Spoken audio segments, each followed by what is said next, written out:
আসসালামু আলাইকুম সবাইকে। আমি ডক্টর খাদিজাতুল কোবরা আবারও আপনাদের সবাইকে আমন্ত্রণ জানাচ্ছি নতুন আরও একটি ভিডিও দেখার জন্য। আজ আমরা কথা বলবো মুখে ব্রণের দাগের সমস্যা নিয়ে। যখন দেখা যায় যে আমরা টিনেজ ইয়ারে চলে যাই, অর্থাৎ 13 টু 19, 13 থেকে 19 বছর বয়সে এই টিন এইজের সময় দেখা যায় আমরা যখন শৈশব থেকে কৈশোরে পদার্পণ করি, আমাদের শরীরে বিভিন্ন রকমের হরমোনাল চেঞ্জেসের কারণে আমাদের কিন্তু হরমোনাল অ্যাকনে হয়ে থাকে। এছাড়া দেখা যায় ফাঙ্গাল অ্যাকনেও হয়ে থাকে। এই সমস্ত ব্রণ যখন হয়, ওই ব্রণকে সবাই যেটা করে হাত দিয়ে খুঁটিয়ে খুঁটিয়ে দাগ করে ফেলে। মুখের অবস্থা খুবই বাজে দেখায়, দেখতে খুবই বাজে লাগে। মেকআপ করলে ফেসের অবস্থা আরও খারাপ হয়ে যায়। এবং স্পেশালি দেখা যায় যে ইদানিংকালে বিভিন্ন সোশ্যাল মিডিয়ার যুগে বিভিন্ন ব্লগ বা বিভিন্ন কিছু দেখে অনেকেই ছোট বয়স থেকেই মেকআপ বা এইসব ইউজ করা শুরু করে দেয়, স্কিনের অবস্থা আরও খারাপ করে ফেলে। এছাড়া আরেকটা জিনিস হলো যে হোয়াইটেনিং, ব্রাইটেনিং এই সমস্ত প্রোডাক্ট ব্যবহার করে আরও বেশি ত্বকের অবস্থা খারাপ করে ফেলে। এই সমস্যা থেকে উত্তরণ পেতে হলে আপনাকে যেটা করতে হবে, প্রথমত ব্রণ হলে মুখে কখনোই হাত দেওয়া যাবে না।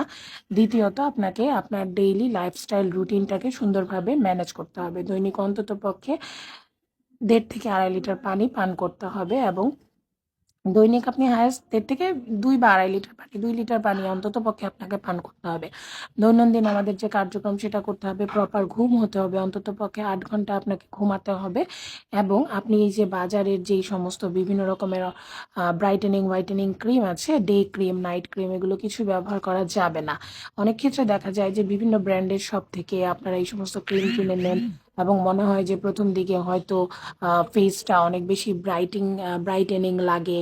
সো এই ক্ষেত্রে যেটা হয় যে এই ক্ষেত্রে কিন্তু তখন কিন্তু এই যে আপনার যেই স্কিনের যে এপিডার্মাল লেয়ার সেটার ক্ষতি হয়, কেননা দেখা যায় যে এই সমস্ত ব্রাইটেনিং হোয়াইটেনিং প্রোডাক্টের মধ্যে থাকে আমাদের পারদ থাকে, স্টেরয়েড থাকে, পারদ থাকে। সো এই সমস্ত স্টেরয়েড এবং পারদ এগুলো আপনার এপিডার্মাল লেয়ারটাকে ক্ষতি করে ফেলে, এবং যার ফলে যেটা হয় যে আপনার স্কিন এতটাই ড্যামেজ হয়ে যায়, ধীরে ধীরে স্কিনে মেস্তা, ব্রণ এগুলোর যেই প্রাদুর্ভাব বা এগুলোর টেন্ডেন্সিটা আরও বেড়ে যায়। সো দেখা যায় যে একটা পর্যায়ে গিয়ে তখন মেস্তা বা ব্রণের দাগের এমন সমস্যা হয় যে তখন আমাদের ডক্টরদের কাছে যখন আপনারা আসেন, আমাদের পক্ষেও এটা কারেকশন করাটা অনেক বেশি টাফ হয়ে যায়। সো আমি আপনাদের সবাইকে বলবো যে আপনারা এই সমস্ত ক্রিম ব্যবহার করা, এইসব কিছু থেকে দূরে থাকবেন।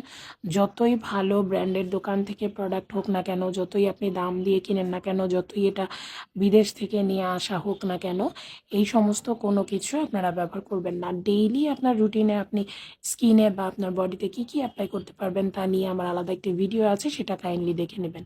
ধন্যবাদ সবাইকে আজকের ভিডিওটি দেখার জন্য। আমি ডাক্তার খাদিজাতুল কোবরা আজকে এখানে বিদায় নিচ্ছি।